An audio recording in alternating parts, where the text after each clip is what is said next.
white water pounding, battle at my side, cascading down through the canyons, a roaring sound of a wild ride. Is there to be no other coming challenge to my pride?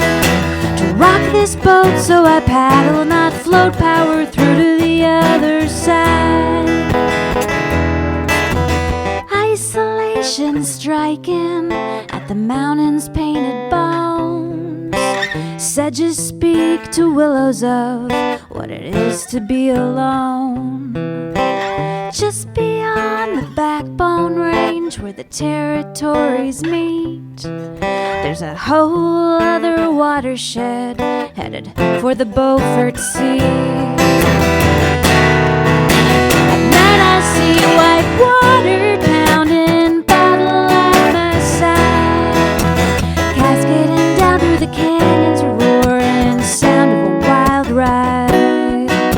Is there to be no other coming challenge to my pride? To rock this boat so I paddle, not float, power through to the other side. Rain clouds hide the mountains in a valley with no ends. Overnight the river rose, it's bursting at the bends. Just beyond the Backbone Range where the territories meet, there's a whole other watershed headed for the Beaufort Sea.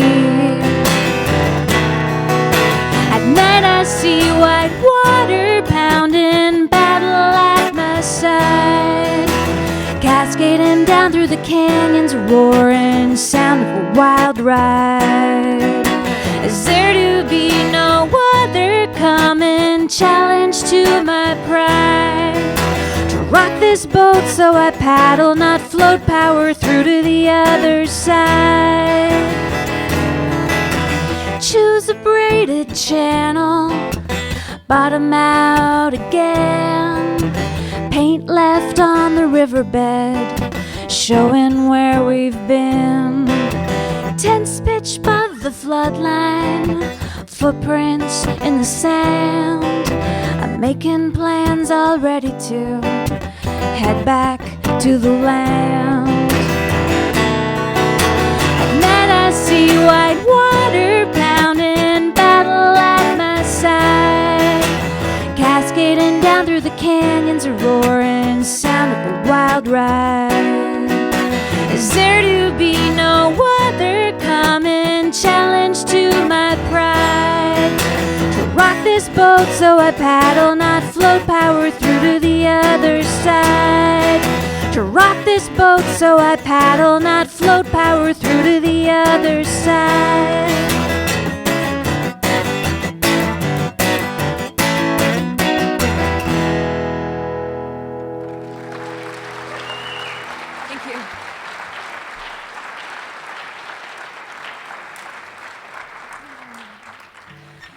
I've been living in the Yukon for the last 11 years or so, and I was 20 when I moved up there, and I'd done some lake paddling. I'm from Ontario. I'd done a bit of lake paddling before I went north, but that was the extent of it. So all of my whitewater and wilderness tripping experiences has happened in the Yukon, and where I've gotten to spend most of my time has been in the Peel watershed, which is in the northeastern part of the Yukon. It's an area about the size of Scotland. And it's a stunning area. I know most of you have been to beautiful places, so it's just picture the most beautiful place you can think of, and there it is. There are three main tributaries that run into the Peel. There's the Wind, the Snake, and the Bonnet Plume, and I've gotten to paddle all three of those rivers. And they're fairly raucous mountain rivers, and they flow into the Peel, which at their point of intersecting with the Peel, it becomes quite a wide and slow, sluggish thing with terrible headwinds. And the Peel watershed is a hotly contested area right at this moment, which some of you may be aware of. There's a legal case happening right now looking at potential development in the area. There was a land use planning commission that was formed to decide just that, how to use the land up there and what areas are more sensitive than others. the commission went to visit all of the communities in the Yukon, spoke to the First Nations, and all of the communities welcomed public input and put together a plan, a land use plan based on public input. They presented it to the Yukon government. The plan called for 80% protection, which was a compromise. Many people wanted 100% protection, so 80% was the compromise. They presented the plan to the Yukon government, and the government rejected the plan and came up with their own plan and presented that to the public, sort of a reverse democracy scenario. And so the two Yukon First Nations, the Nacho Nyack Dun and the Trondak Quechin, along with the Yukon branch of the Canadian Parks and Wilderness Society and the Yukon Conservation Society, they took the Yukon government to court over this issue. And they had Justice Thomas Berger as their lawyer. And it was a fairly significant case. All of the funds raised to pay for this case came from the public, and there's been so much work on the part of Yukoners and people outside of the Yukon as well, knowing I think it's a worldwide issue. I had the chance to attend one of the days in court and I performed at many rallies, and anyway, the Yukon government lost the case. We just found out in December, which was exciting.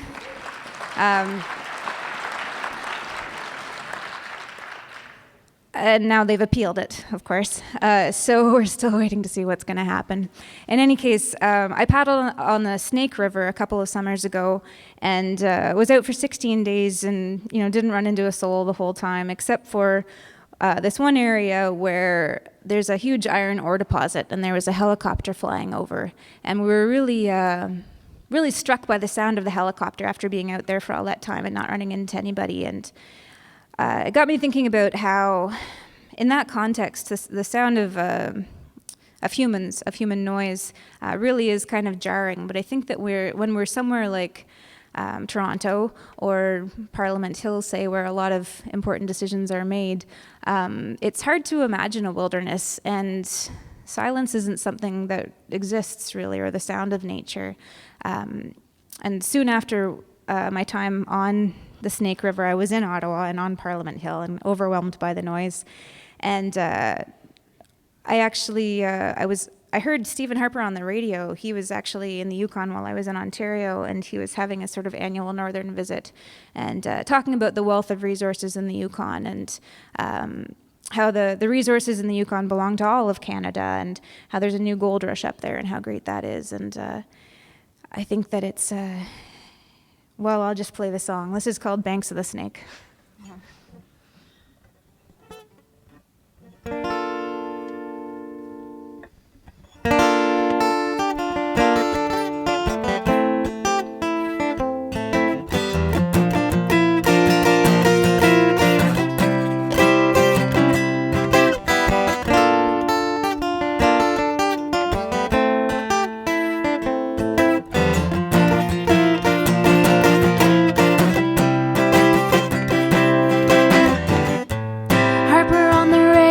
Saying, have no fear, the new gold rush is here. Harper on the radio, peeking in from the outside. He can't see the depth of this community. What we gonna paint when the mountains are gone?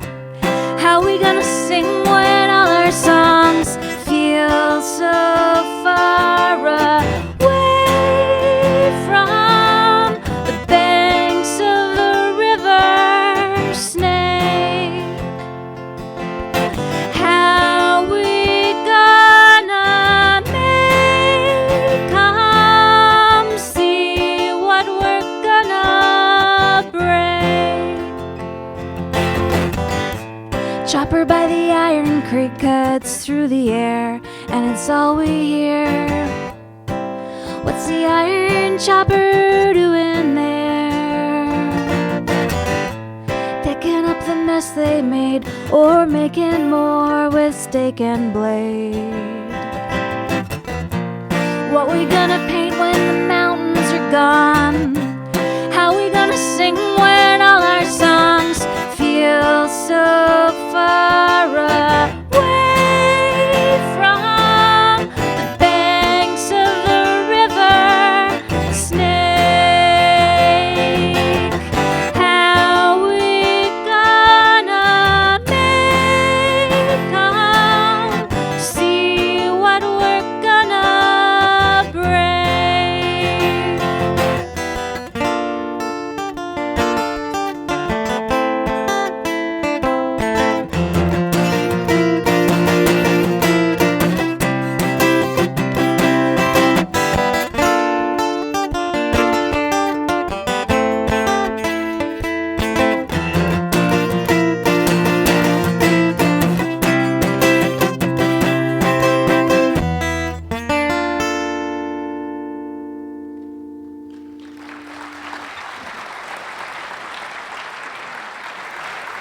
thought it might be nice to end the evening on a slightly more chipper note than that. So we're gonna have some audience involvement here. I'm gonna do one more song with you this evening. I request 3 volunteers who would come and join me up here. And it'll be the first 3 people that make it up here. Now, don't all rush up to the stage at once. It's not that scary. We got 1. It's going to be really fun. You're going to feel so much more better inside about the interactive experience that you had here this evening by coming up and being part of this great thing. You'll be warmer because you'll be moving. It's going to be great. All right. Ooh, we got 4. Perfect. 4 is even better. That's really good. So I just wanted to have something that we could do a little bit of singing together. And this is one that I do a lot of work in the schools up north, working with the kids. And this is a song I actually learned at my elementary school down here. But let me see what key we do now. So there's a very sing-alongable chorus, which has an option for actions, which we'll go over in a moment. So this is the chorus. Listen to the water, listen to the water flowing by the river. Listen to the water, listen to the water flowing by the river. Maybe you guys could sing that super loud, and we'll encourage all you guys to sing loud too, because once we got the singing done, then we get to figure out the actions, which is even more fun. So we'll try that again. Here we go.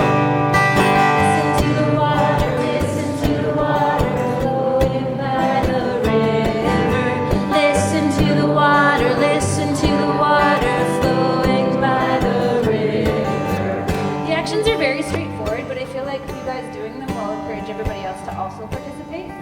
So yeah, let's get some listening going on. So listen to the water flowing by the river. Listen to the water flowing by the river. Excellent. So one of the things that we see when we go down by the water is a moose. So it would be a good action for a moose.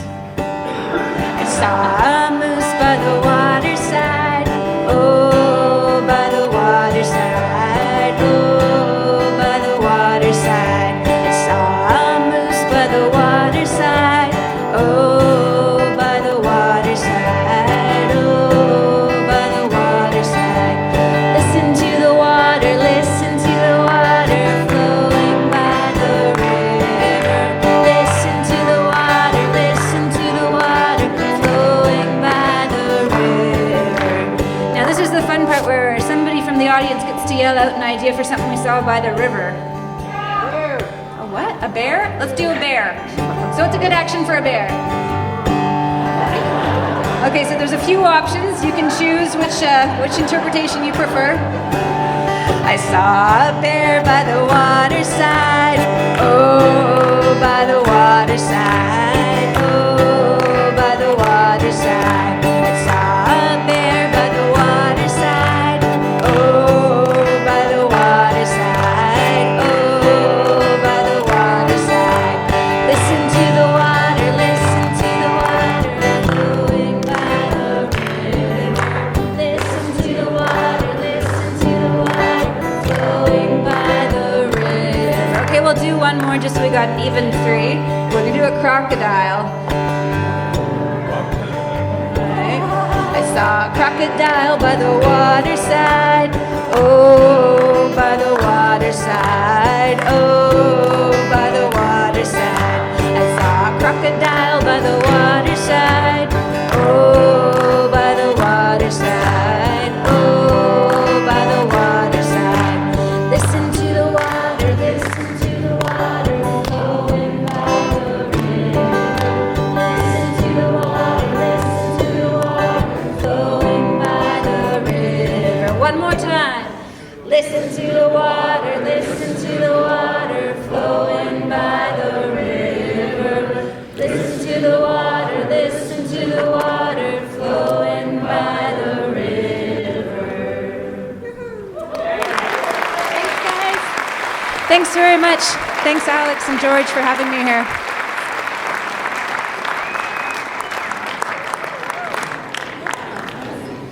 It seems to me that there was a very significant omission.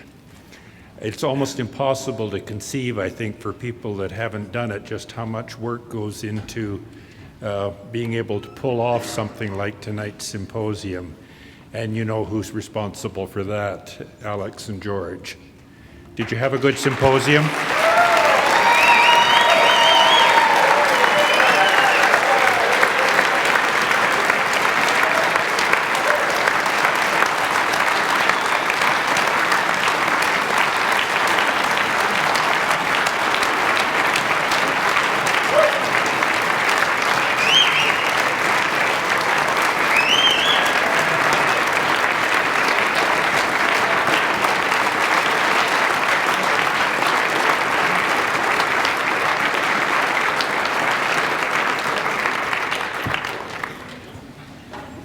Well, that pretty much draws it to a close. Alex has asked me to remind you on your way out to drop the name tags in the box so that they can be used again next year. And the other thing you'd probably better do is to register early for next year's symposium, because you can count on the fact that it's going to be another great show. Good night, everyone.